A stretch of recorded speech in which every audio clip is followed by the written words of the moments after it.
Okay, how's that? Yeah, that's from Copenhagen. You recognize it right Yeah, away? it's it's a favorite famous street called Nyhavn. All the tourists go there. Okay, well, since I'm a tourist, I guess it's appropriate.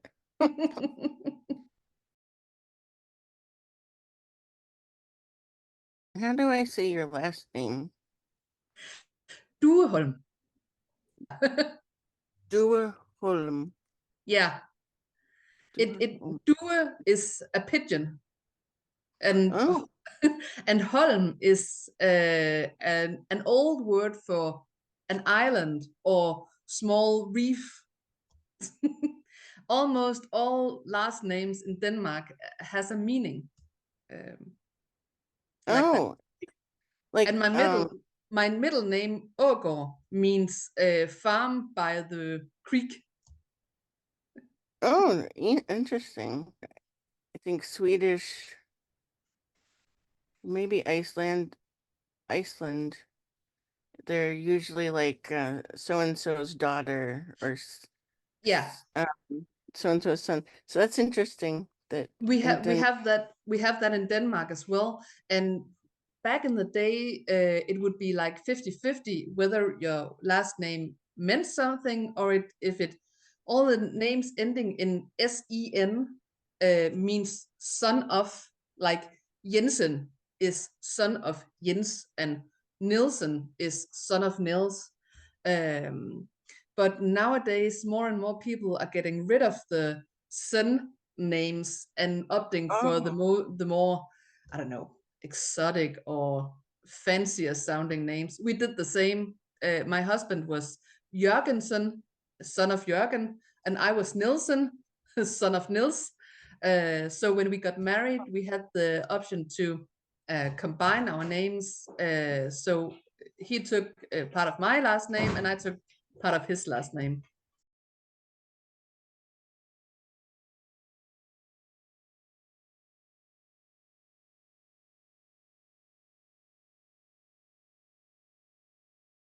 I'll do a formal introduction of Nadja Dueholm. Yes, very Okay. good. and so welcome to the Scandinavian Heritage Society.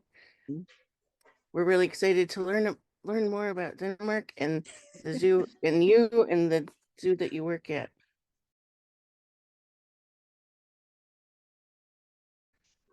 Where are you from? I live in, if you look at Denmark, you have the large peninsula called Jutland, and then you have some smaller islands, Funen and Zealand. We call them Sjælland or Fyn, and Jutland is Jylland in Denmark. And I'm at the top where you see it says Aalborg. Yes, Oh, exactly. okay. I'm a little bit south of Aalborg, but not much. Okay. And the zoo is the Aalborg Exactly. Exactly. Zoo. Okay. I have a background in honor of you today, and you said right away, "Oh, that's from Copenhagen." Yeah. You And said, it's called Nyhavn. It's a famous street for the tourist. I don't think a lot of Danes come there actually. It's "Oh, funny." yeah, I think it's really much a tourist trap. Well, it's very colorful and on the water, and I had the flag in there too. Yeah. You can see, if you look at the Danish map, you'll see that most of the larger cities are all located by the water, because Denmark is so old that back in the days, the easiest way to get goods around was by water. So Oh, Aalborg, where I live, is situated by the fjord called Limfjorden. Actually, the glue, the glue fjord. um, oh, hmm. And because the goods could be sailed in by boat. The oldest house in my city has just turned 400 years old. The city is much older than that. They have found things that are 1,000 years old, but the oldest now standing house is 400 years old.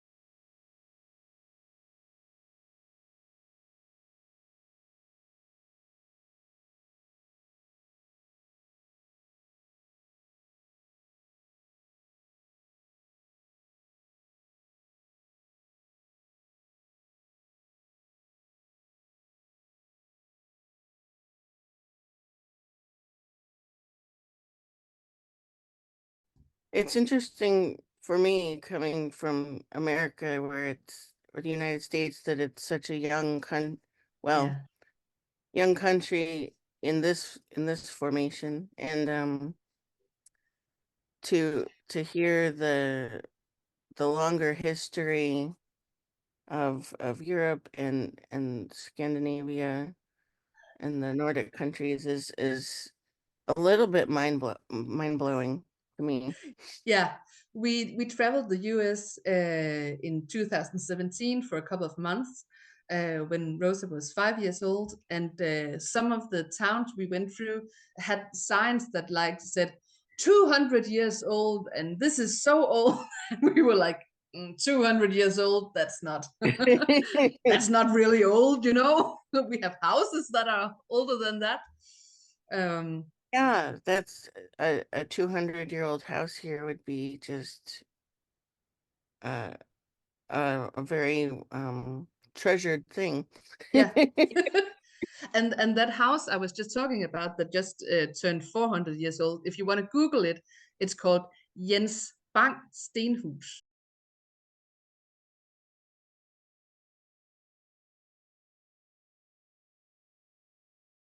And it's still in use. It's used as for shops, and I think there's a doctor's office. And when Rosa was Wow. little, her she had an ear doctor. I don't know what it's called, ear and nose throat specialist that was Hmm. situated in that house. So it's still in use for everyday Wow, things. It's not even a museum or anything. interesting. Huh. Hey, when you traveled through the US, did you have a a favorite part, a favorite place, or was it just interesting to see how different places were so different? We traveled for 2 months, so we started in San Francisco and drove to Miami in an RV. So we had plenty of time, and we really wanted to see some of the things that weren't typically tourist traps. Of course, we did Disney World because we had a 5-year-old, so of course we had to do that.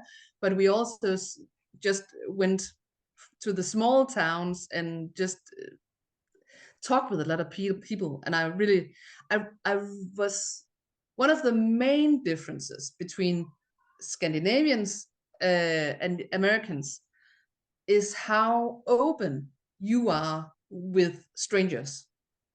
Really? We are so closed off. We don't even make eye contact with each other. We won't stand near each other. If you go to a bus stop, if you're waiting for the bus in Denmark, you'll just see people standing like this and looking straight forward and not speaking to each other.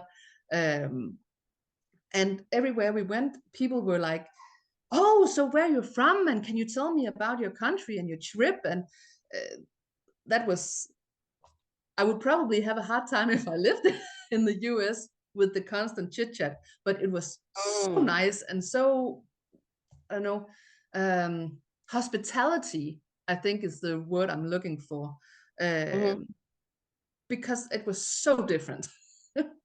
Everybody That's was just like, call my we met someone at a playground, and she was like, "Oh, so you're going to this city? Well, my sister lives there. Call her, and she'll invite you for lunch." And we were like, wow. I don't think we can do that, but thank you for the invite. Oh, that's funny. And you would never see people do that in Denmark. Of course, if we're approached by tourists, we'll happily explain and talk to you, but you would never see Danes interacting that way. Mhm. We would never seek people out or just random chit chat with strangers. That's So if I just went up to somebody waiting for a bus or something and started a conversation, they would kind of look at me weird. if you were a tourist, if like you were speaking English and we knew you were a tourist, I think we would just, well, this is a tourist, of course we want to talk to you. But if a Dane did that to another Dane, it would be seen as kind of weird. Oh, okay. That makes sense. I nod to people that live in my own little, I live in a small village where like, I don't know, 400 people living here. So most of the people I'm like exchange a nod with, but I never talk to them. We don't talk to each Mm. other. I guess I have people around that I would do that with. Um, but I am a more reserved person in that respect. So Yeah. that's interesting.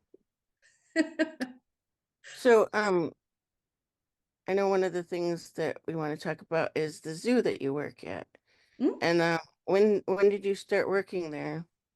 I started this round of work. I started in September 2022, Mhm. but I've been more or less connected to the zoo since, I don't know, 1995, I think, when I was 13.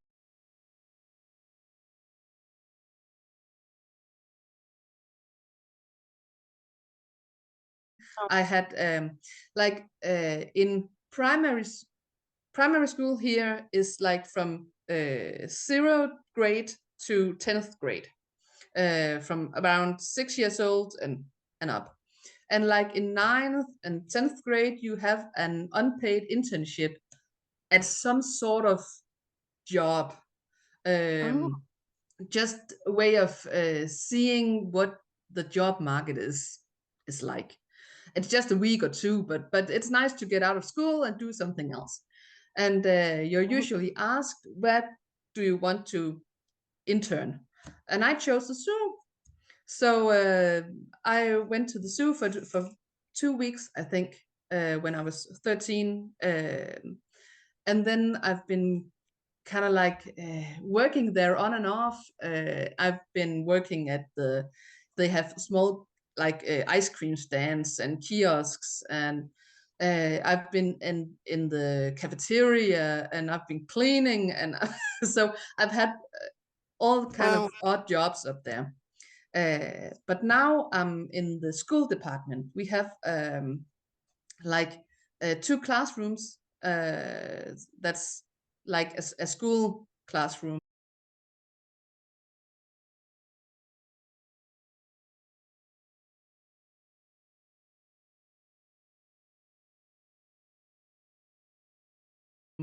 Um, and teachers can book their class to come at the zoo, and I'll teach them. We have, I think, 10 different subjects that they can choose from. And Mm. it's kind of like some of them are better for younger children, some of them are better for older children. I'm not the only one who teaches. We are, I think we're in my department, I think we're 25, but most of them are not teaching. Most of them are doing the weekend. They sometimes need someone to stand at the. We have like a fire pit in the middle, and then they'll be making popcorn all day, or Oh, wow. Okay. having a small pop-up stand with some skulls and fur or something like Mm. that to teach about on weekends. I'm one of the people who are only in the school department. I'm Okay. also the only one who's a trained teacher. All the other uh, young people are studying. Some of them are studying biology, some of them are studying to become teachers. Some of them are studying, it's called nature and culture something. I don't remember. It's a newer education, but they are studying. So they are only with the zoo for a few years while they're studying, and then as soon as they have their diploma, they'll be gone, and we'll take in new students. In Denmark, you have to have a minimum of a BA to teach. So I have that, and that's what the young people are, in the progress of getting. That's their BA in teaching. Okay. Yeah, it varies state to state. In New York State, where I am, you can teach with your bachelor's, but then you need to get your master's within a certain amount of time. Yeah, you can sub and temp in the schools if you are studying to become a teacher, but that's like for Oh. only a certain amount of time. You can't just stay with the school for indefinite before you Mm-hmm. have your BA. We teach everything that has to do with nature and nature conservation, um, evolution. We teach about one of the most popular subjects is we have one about the plains of Africa and one about animals of Greenland, because Greenland is Danish territory. So a lot of children are interested in that. That's, Oh. I think, the most popular subjects. We have a lot of children coming to do that. I mainly teach special education, because that's what I focused on when I was doing my BA. So Mm-hmm. that's like my target focus area. Mm-hmm. And the younger people who are connected to this school department, some of them don't feel like doing the SPED classes, so I just take them, and I love it. So one of my work areas is booking, so I do that from home, and we have like a form that the teachers can fill in on the website, and it'll go directly to my mail, and I'll book them into our calendar. Our prime season is right now. We are so booked. We have so much work right now, and it's just like April, May, June. That's Wow. prime time because all the schools, they are winding down for the year. We have our summer break from mid-June to mid-August, so that's the end of Okay. the school year, and they have all they kind of wind down, and they have to finish what they are working on, and once they finish this, the teachers, like, they don't want to start anything new, so they book a trip to the zoo, and that's great. Mhm. And the weather is better now. And then we have no teaching during the school summer holiday, because then we're doing a lot of other stuff. We have like we call it zoo school, and that's kind of like summer camp. You have summer camp. We don't in Denmark, but this is kind of like summer camp. While the parents are working, they can drop off the children at the zoo for like a week. Not Mhm. they have to pick them up in the afternoon, but go back the day after, and they'll pay something for that. I'm Mhm. not doing that because I don't have that many hours. But Okay. then we have, after the summer holiday, we have like August, September, October. That's okay. We have some work there as well. And then during November, December, January, February, it's so still because nobody wants to go to the zoo when it's raining or snowing or bad weather. So it's very much dependent on the season. My job is what's called a flex job, because Coriander, that I'm autistic. I've had stress and depression a lot growing up, and also after getting my degree. So I've been granted from the Danish government what's called the flex job, meaning that I work the hours that I can, and then they supply me or subsidize the rest up to a full-time pay. So I work somewhere between 10 and 12 hours a week, and then the government will pay me the rest. I'm very privileged. I know Really it's amazing. it's a great system. It works so well for autistic people who have, like I usually say to my colleagues, like, I have so much to give. I want to work. I want to use my head. I want to give whatever Mhm, I can, but I can't work full time. I have tried for many years. I have worked full time because before getting diagnosed. mhm, But it always ended in me burning out and getting depressed and having to go on sick leave and then fighting my way back into work and then just crashing and burning again. That wasn't feasible in the long run. So now I've been giving this flex job, and it's just an amazing opportunity. So yeah. I work at the zoo for like uh, it depends on how much is booked, because if no teachers book any teaching or classes, I can't teach. um, Mhm, so, but I have a minimum of a couple of hours a week just doing the booking. So mhm. that's fine, and the government doesn't care how much I work. They'll just if I work 2 hours, they'll supply me for 35 hours. If I work 10 hours, they'll supply me for 27 hours. 37 hours is a Danish work week. Oh, So, oh wow. Okay. Yeah, that's different than our 40 hours here. When I think of full-time work here, I think if you're full-time, you're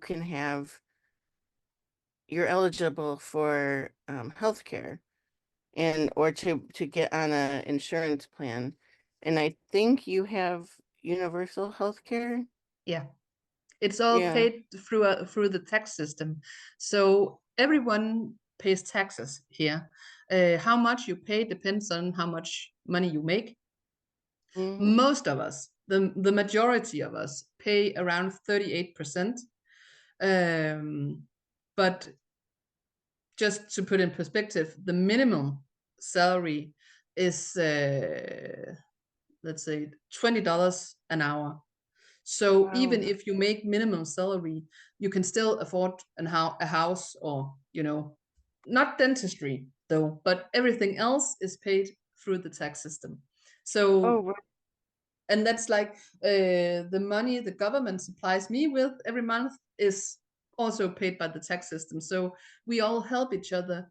And I don't know anyone who is unhappy with the tax system. We all pay our taxes gladly. And it's Oh, not that's just it's not just healthcare, it's also maternity leave and like subsidized childcare, free education. We don't pay for any education. Um, you can, you are even wow. paid to go to school. I'll just introduce. I have a 12-year-old daughter, and we talk a lot about how privileged we are here, because I think it's important for her to know that when she's chatting with people around the world, she's the privileged one. She might not feel that way because she has a strict mother. Mhm. So she's not allowed to do everything that she wants, but compared to a lot of people, she is fortunate. Um, and your education system uh, is is kind of forcing the minorities to not get an education because it's so expensive. Once you reach 18 years old, you will be paid by the government for as long as you stay in school, so that you don't have to spend all your time working. Not this year, and I don't think last year, but for several years running, we've been voted the happiest people on earth. Um, and I don't think we have a lot of focus on monetary gain and how much money you have and how rich you are. And it's not about getting rich; it's about living a good life. Mhm. Um, and I don't personally know anyone who have studied anything just because they wanted to get rich. Mm-hmm. People study what they are interested in, I think, because even there's not a lot of difference between being a school teacher and, I don't know, studying, yeah, almost anything else. Mm-hmm. The salary is, yeah, kind of the same. It's not that big of a difference, unless you're like self-employed, like some sort of like a dentist or other self-employed. Of course, they have a chance, of course, of a higher salary. Um, but I don't know anybody who are focused on their, I don't know, money. I think we're focused on having a good life instead. There's a lot of focus on having a good work environment, no matter what you do, and being happy in your job. We are all unionized, almost all of us. Like I think it's 98% of the working population are in a union, and the unions are working for good work environments. Um, and if you're unhappy, you can go to a union, and they will help you go to your boss and say, "I'm not happy with this or that," and figure things out. And your union will help you find a new job if you are unsatisfied in your current job. And it's um, it's a great system overall. Work home balance, not working too much, being content in your home life as well. um, of course, you can choose to work more than 37 hours. That's free for everyone, but very few people do because it's not necessary. Like we live in a quite big house. We have I don't know, one, two, three, 4 bedrooms and 2 bathrooms. It's a quite big house for Danish standards, and newish. Not new by American standards, but new by Danish standards. It's from 1986, our house. Oh, wow. But we can stay here on one salary. Like my husband works. He's a trained mechanic, but now he's being re-educated to. All cars have to go to these inspections every 4 years, I think it is. Oh, Uh, okay. and that's a requirement by laws to make sure that we don't have unsafe cars driving around. Um, and he's one of those inspectors. So every 4 years, every car go to an inspector who says, well, this or that has to be fixed in order for you to get the stamp of approval. And then you come back in 4 years and have a new inspection. But he makes a regular salary. It's not very high, but we can stay here just on two ordinary basic salary. I'm on minimum wage, uh, so it's the system works. Yeah. So we met through a group for autism people, for people with autism, and it's now been expanded to ADHD and other neurodivergent folks. We have a little group of adults that talk now and again. It's not overwhelming either. We just talk when we want to. And it's been pretty life-changing for me. And I relate to what you were saying about the stress of jobs. I'm so appreciative to hear about your experiences that have where they take your talents and use them. I, I've been really lucky, because I already had like experience within the zoo, and they knew me. So when I was given this flex job, it's not just you have to be eligible, and I have some physical diagnosis as well. I have fibromyalgia and endometriosis, so I have some physical things going on as well. So I was eligible for this kind of flex job. Mm-hmm. And the zoo already knew me, and they knew that I had this special interest in nature and animals, and especially reptiles.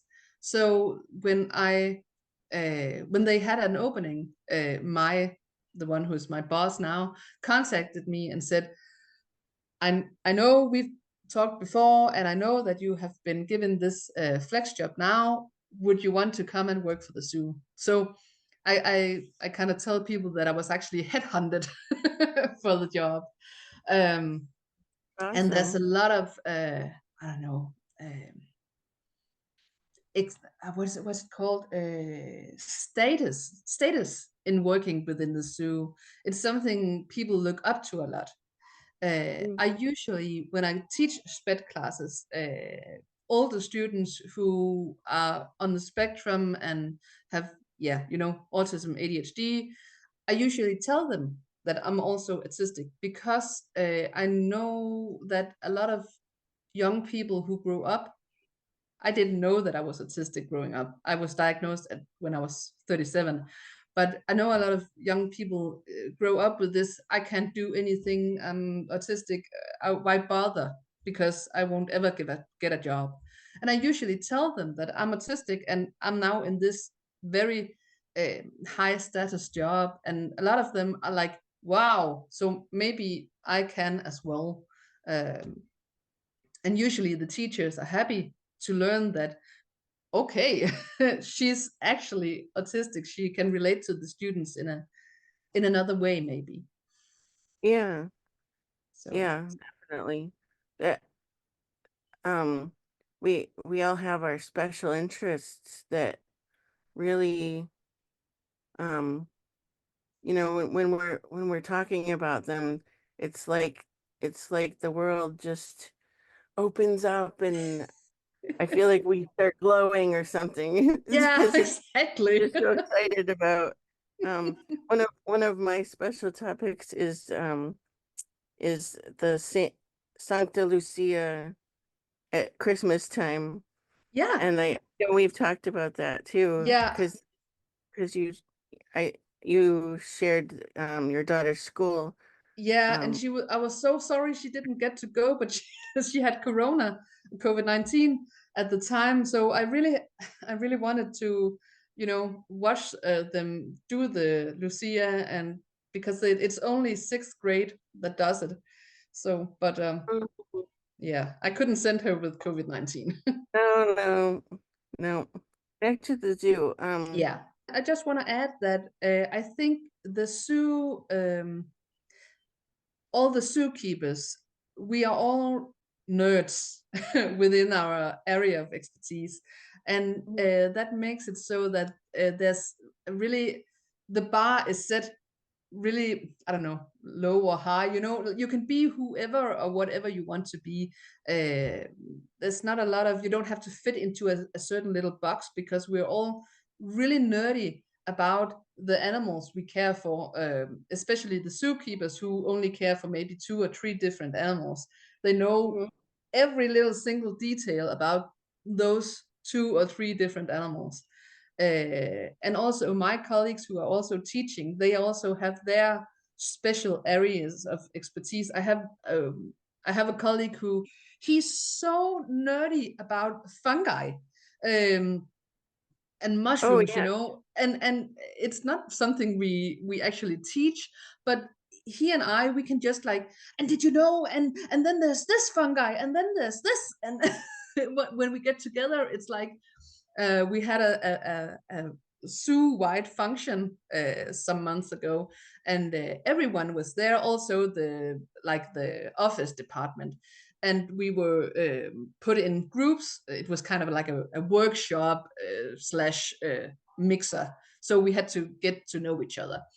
And he and I was in a group and with some office workers, and the people at the office, of course, they're interested in animals because they work in the zoo, but it's not like their main area. The main area they work with is like numbers or salaries, and um, so he and I, we were nerding our special interests. And one of the office workers, she was like, I hear you talking Danish, but I don't understand. because we were just throwing around tidbits of information about this little animal or this little fungi, and it was yeah, it was a funny That's fun. situation. The zookeepers have one or two animals that they're mainly each Yeah. set of animals has their own person, essentially. Yeah, we have like departments. We have the Africa department and the South America department and the um, carnivore, carnivorous animal department. Mhm. Um, and each zookeeper is assigned a department, and within each department they have like one or two species that they are in charge of. So yeah, the animals definitely know their people, but it's kind of funny because we are all wearing the same work clothes, even the ones in the like me who are only in the school department. We all have the same uniform.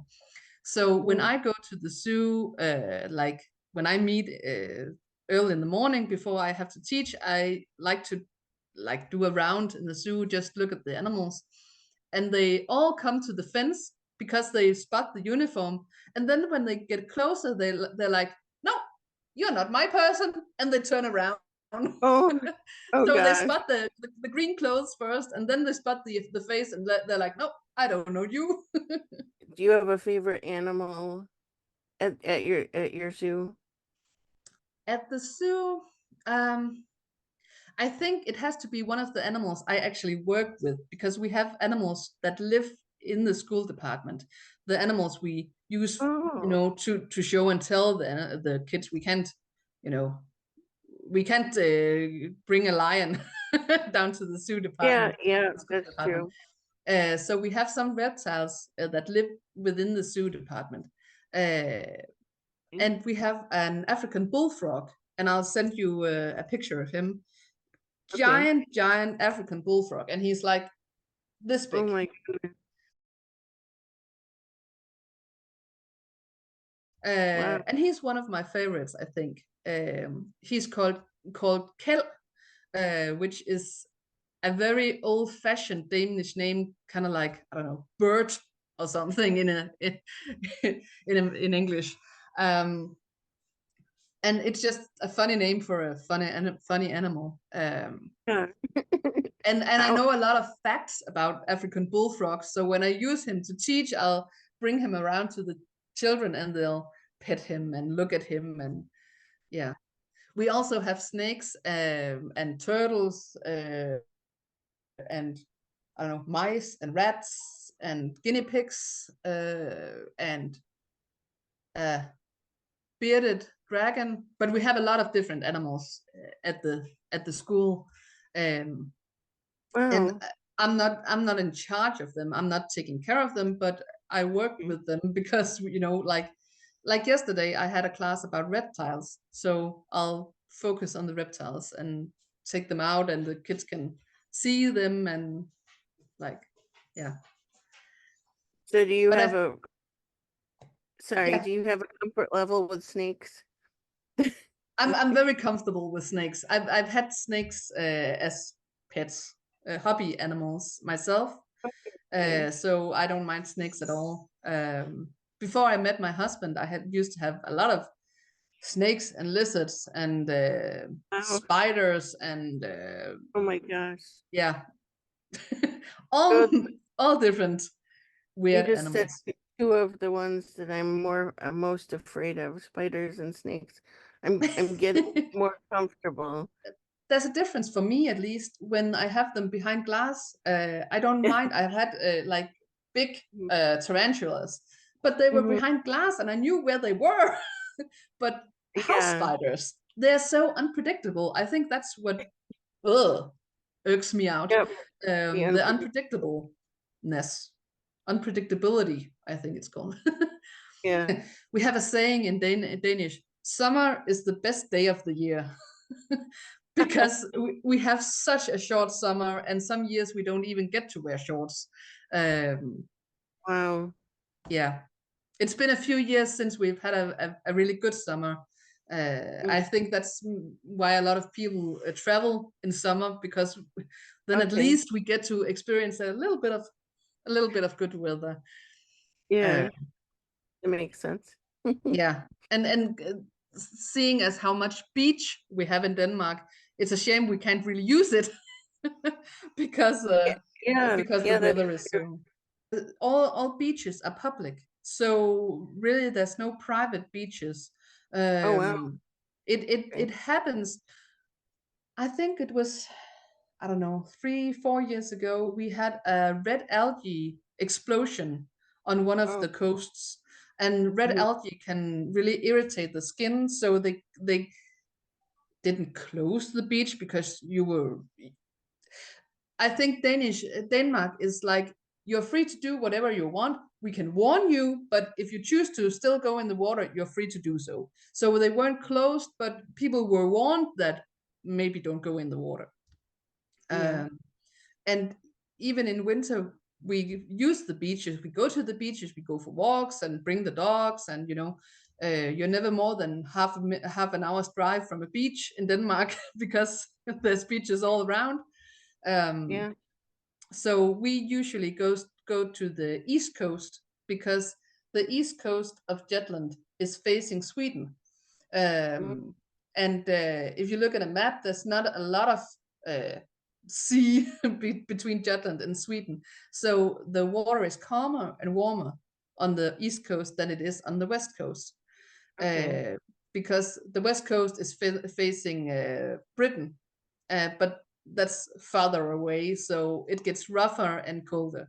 What do you have a favorite animal of all animals?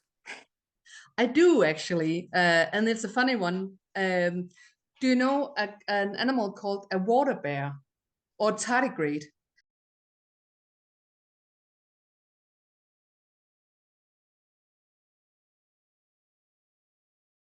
It's Yeah. a microscopic little animal, and it's all around us. It's like living in moss and the gutters and everywhere.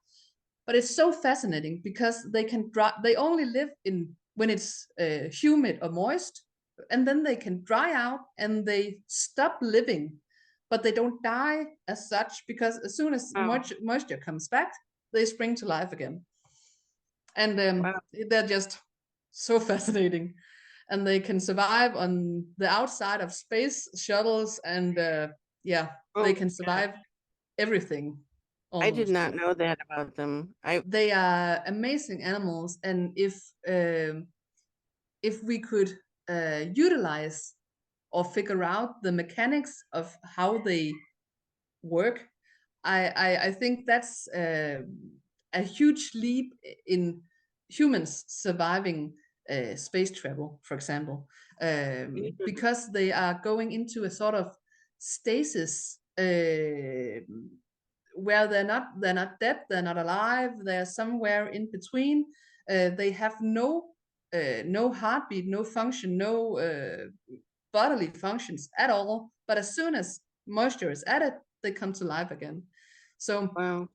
yeah, that's I think that's my favorite animal. And usually when children ask me that at the school department, because they always do, and they always think I'm going to say elephants or lions or some big animal.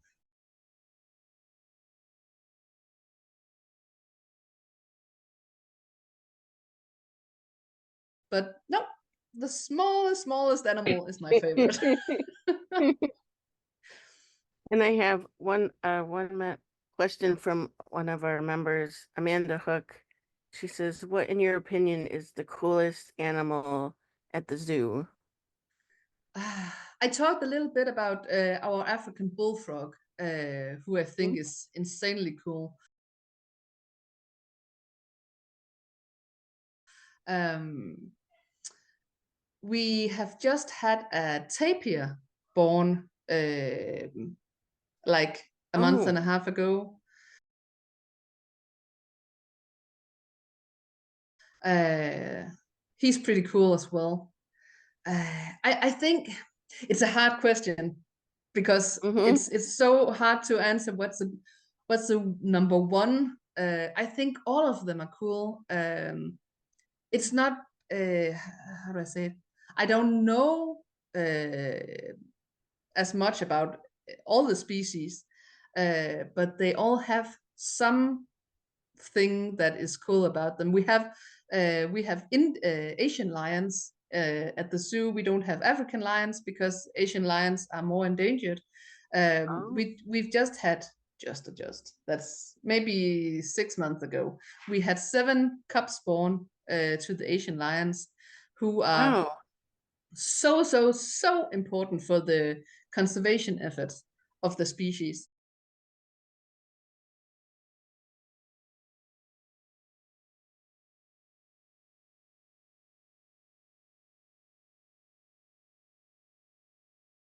Mm.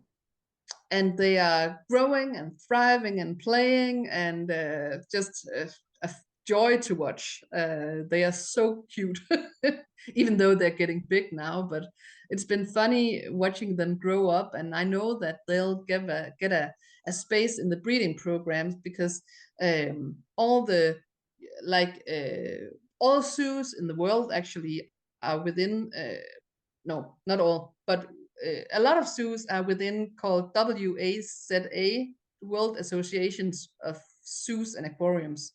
And they have like a sub branch called EACA, European Association. Um, and all the zoos trade animals with each other. We don't buy or sell animals. It's a trade-off. So there's no money between the zoos. But we trade animals, and there's a zoological conservator that's in charge of every one. Zoological conservator is in charge of one breed and know all about what animals are in family with what, so we don't like do inbreeding. Okay. And actually the woman who's in charge of the Asian lion is working at my zoo. So it's really great that we have had all these cubs born.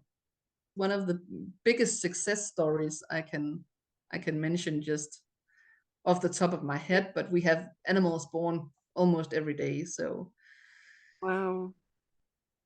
especially in this at this time of year, spring and summer, they have babies left and right. Wow. Okay.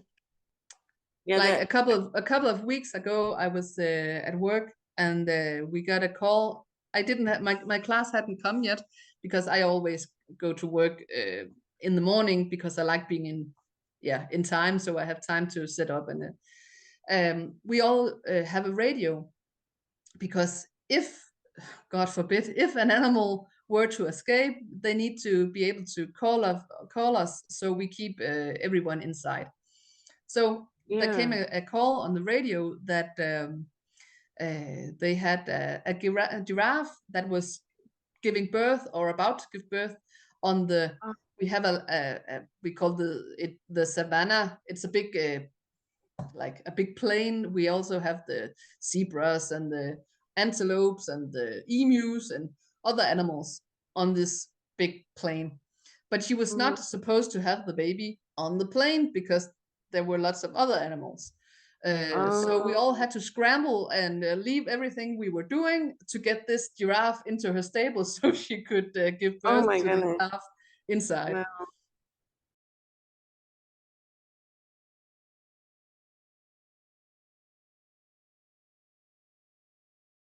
Yeah, it was Yeah. exciting to be a part of.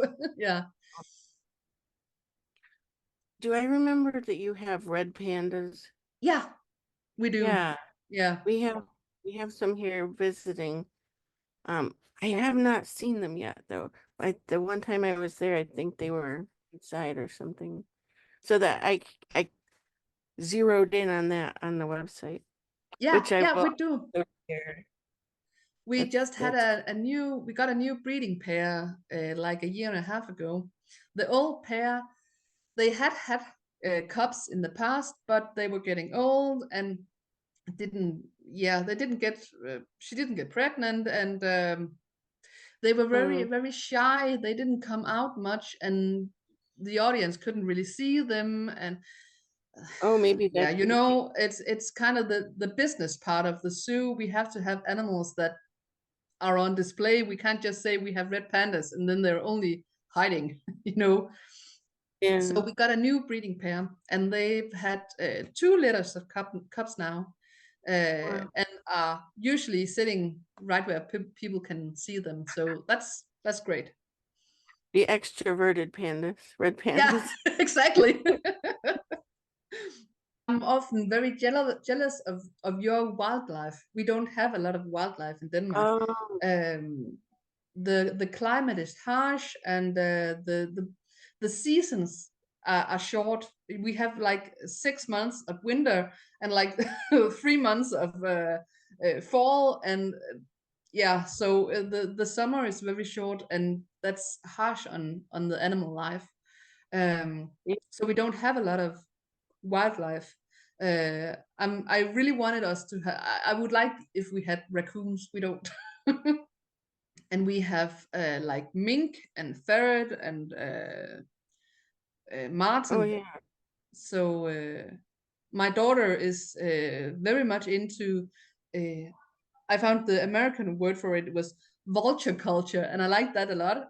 She likes Oh, finding bones and other things like that. But it's hard when we don't have much wildlife here. Just before Easter, I found a roadkill badger just outside of town, and I brought it mm. home for my daughter. It sounds so weird when I say it like that, but she was thrilled. She was so happy with it. Um, so we helped her skin it and preserve the Oh, skull. And she has quite the collection of skulls and bones now. She's a weird kid, but she has a weird mom as well. So I don't think the apple falls far from. It's a way, for me at least. I think it's a way of honoring nature, just as I do. I do it in a different way, but she's doing it in her way. Um, I think it started because she really likes to go for walks, and we live in the country, so it's no problem. And also, Denmark is such a safe country, so I've never been afraid of letting her explore. But we live right next to fields and a stream or creek. It's like what's half a mile from here, I think. Um, but she found a cow that had, I don't know, gotten stuck. I think in it's, I don't know what's the American word. I think it's called bog, like a soggy area with some mud and something like oh, that. like quicksand? Yeah, kind of, but it's like dirt and mud.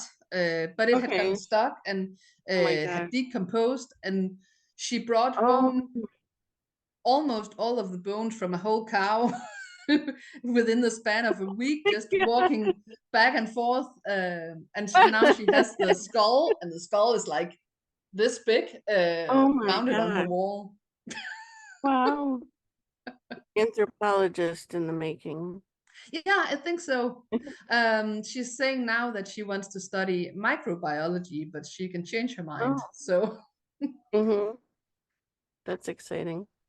but that's like, I think the if we're talking about pros and cons about Denmark, that's kind of a con to Denmark and the Danish school system, that she's 12 and already she has to kind of make up her mind about what she wants to study, because from now on she'll have to focus on that direction of study. Oh, Um, and I don't think a 12-year-old knows what they want to do when they're 30. Um, of course, you yeah. can change your mind. It's I did that. I actually started nursing school. I wanted to become a nurse, and then I figured out that I would have to touch people, and then I figured out that wasn't for me. um, no, I really like the sciencey part of the education, and I really like anatomy and that part. I didn't care as much for the I don't know, changing diapers and things like that part of it. And you have to Yeah. do both. So Yeah. nursing wasn't for me. So I switched, but the what do you call it? The system is you can't just keep studying forever. At some point you'll get cut off. You can study, but then you'll have to pay for it yourself. Okay. So you can't get that grant from the government forever. Um, so Okay. so you have to kind of narrow your interest through this even primary school. Oh, But I think it's safe to say she wants to do something sciencey. So that's the direction she's heading. mhm. You're a very good teacher. I've enjoyed talking to you and Thank you. learned a lot. And thank you for doing this interview for the Scandinavian Heritage Society. And You're welcome. they may have some other questions to ask you as a follow-up, so I'll let you know. Sure. Um, and And if you I'll have other, I don't know, subjects about Denmark, I'd be happy to answer about Danish culture or history or whatever sure. you think Okay. about. I'm not. I'll have to say Danish history is not my uh, primary interest, but it's part of the education, so I know a fair bit, and if there's Mhm. something I don't know, I can figure it out. So